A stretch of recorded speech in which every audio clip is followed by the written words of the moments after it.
This is Charlotte's Web, Chapter 21, Last Day. Charlotte and Wilbur were alone. The families had gone to look for Fern. Templeton was asleep. Wilbur lay resting after the excitement and strain of the ceremony. His medal still hung from his neck. By looking out of the corner of his eye, he could see it. "Charlotte," said Wilbur after a while, "why are you so quiet?"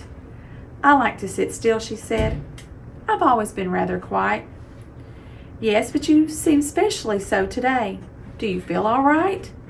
"A little tired, perhaps, but I feel peaceful. Your success in the ring this morning was, to a small degree, my success. Your future is assured. You will live secure and safe, Wilbur. Nothing can harm you now. These autumn days will shorten and grow cold. The leaves will shake loose from the trees and fall. Christmas will come, then the snows of winter. You will live to enjoy the beauty of the frozen world, for you mean a great deal to Zuckerman, and he will not harm you ever. Winter will pass, the days will lengthen, the ice will melt in the pasture pond. The song sparrow will return and sing, the frogs will awake, and the warm wind will blow again. All these sights and sounds and smell will be yours to enjoy. This lovely world, these precious days." Charlotte stopped. A moment later, a tear came to Wilbur's eyes. "Oh, Charlotte," he said, "to think that when I first met you, I thought you were cruel and bloodthirsty." When he recovered from his emotion, he spoke again. "Why did you do all this for me?" he asked. "I don't deserve it. I've never done anything for you." "You have been my friend," replied Charlotte. "That in itself is a tremendous thing. I've wove my webs for you because I liked you. After all, what's life anyway? We're born, we live a little while, we die. A spider's life can't help being something of a mess, with all this trapping and eating flies. By helping you, perhaps I was trying to lift up to my life a trifle. Heaven knows anyone's life can stand a little of that." "Well," said Wilbur, "I'm no good at making speeches. I haven't got your gift for words. But you have saved me, Charlotte, and I would gladly give my life for you. I really would." "I'm sure you would, and I thank you for your generous sentiments." "Charlotte," said Wilbur, "we're all going home today. The fair is almost over. Won't it be wonderful to be back home in the barn cellar again with the sheep and the geese? Aren't you anxious to get home?" For a moment, Charlotte said nothing. Then she spoke in a voice so low, Wilbur could hardly hear the words. "I will not be going back to the barn," she said. Wilbur leapt to his feet. "Not going back?" he cried. "Charlotte, what are you talking about?" "I'm done for," she replied. "In a day or two, I'll be dead. I haven't even the strength to climb down into the crate. I doubt if I even have enough silk in my spinnerets to lower me to the ground." Hearing this, Wilbur threw himself down in an agony of pain and sorrow. Great sobs racked his body. He heaved and grunted with desolation. "Charlotte," he moaned, "Charlotte, my true friend." "Come now, let's not make a scene," said the spider. "Be quiet, Wilbur. Stop thrashing about." "But I can't stand it," shouted Wilbur. "I won't leave you here alone to die. If you're going to stay here, I shall stay here too." "Don't be ridiculous," said Charlotte. "You can't stay here. Zuckerman and Lurvy and John Arable and the others will be back any minute now, and they'll shove you into the crate, and away you're going to go. Besides, it wouldn't make any sense for you to stay. There would be no one to feed you. The fairgrounds will soon be empty and deserted." Wilbur was in a panic. He raced round and round the pen. Suddenly he had an idea. He thought of the egg sack and the 514 little spiders that would hatch in the spring. If Charlotte herself was able to go home to the barn, at least he must take her children along. Wilbur rushed to the front of his pen. He put his front feet up and on top of the board and gazed around. In the distance, he saw the Zuckermans approaching. He knew he would have to act quickly. "Where's Templeton?" he demanded. "He's in that corner under the straw asleep," said Charlotte. Wilbur rushed over. pushed his strong snout under the rat, and tossed him into the air. "Templeton!" screamed Wilbur. "Pay attention!" The rat, surprised out of sound asleep, looked first dazed, then disgusted. "What kind of monkey shine is this?" he growled. "Can a rat catch a wink of sleep without being rudely popped into the air?" "Listen to me," cried Wilbur. "Charlotte is very ill. She has only a short time to live. She cannot accompany us home because of her condition. Therefore, it is absolutely necessary that I take her egg sac with me. I can't reach it. I can't climb. You're the only one that can get it. There's not a second to be lost. The people are coming. They'll be here in no time. Please, please, please, Templeton, climb up and get the egg sac." The rat yawned. He straightened his whiskers. Then he looked up at the egg sac.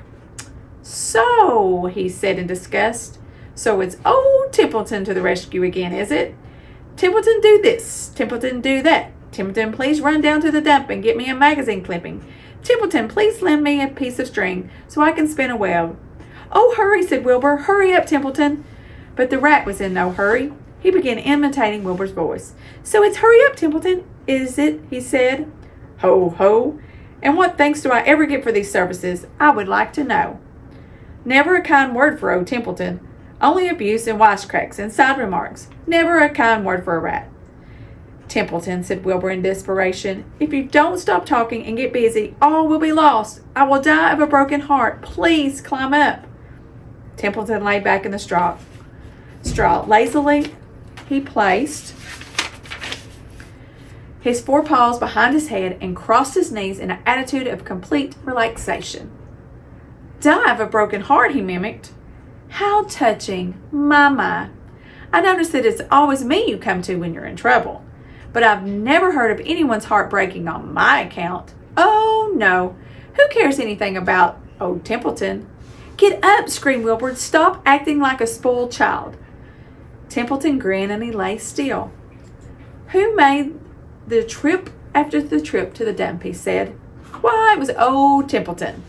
Who saved Charlotte's life by scaring that boy away with a rotten goose egg? Bless my soul, I believe it was old Templeton. Who bit your tail and got you back in your feet this morning after you had fainted in front of the crowd?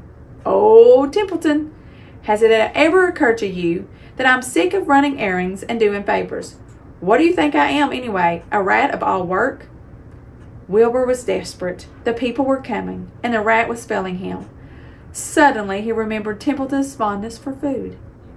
"Templeton," he said, "I will make you a solemn promise. Get Charlotte's egg sac for me, and from now on, I will let you eat first.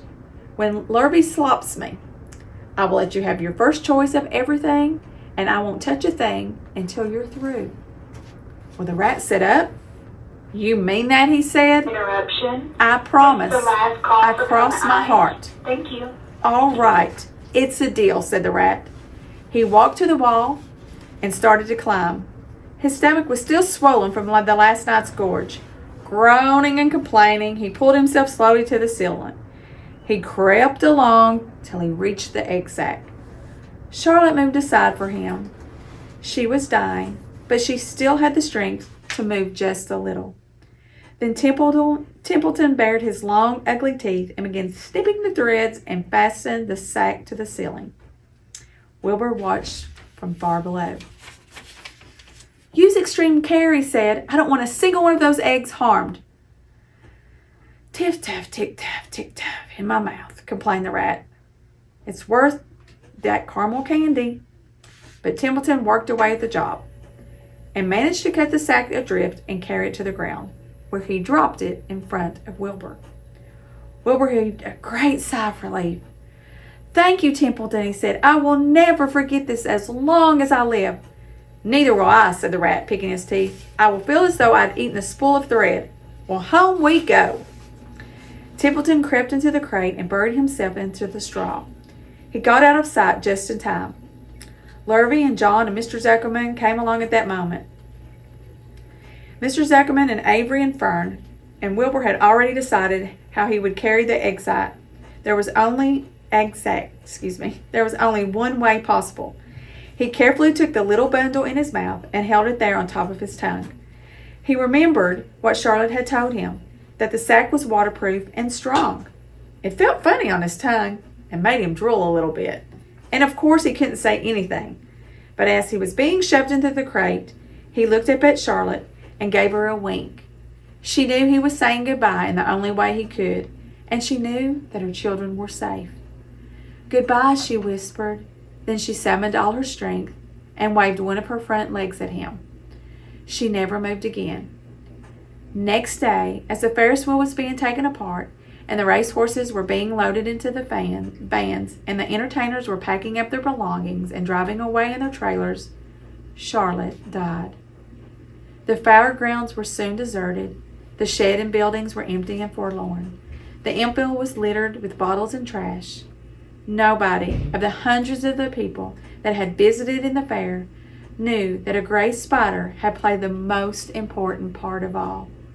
No one was with her when she died.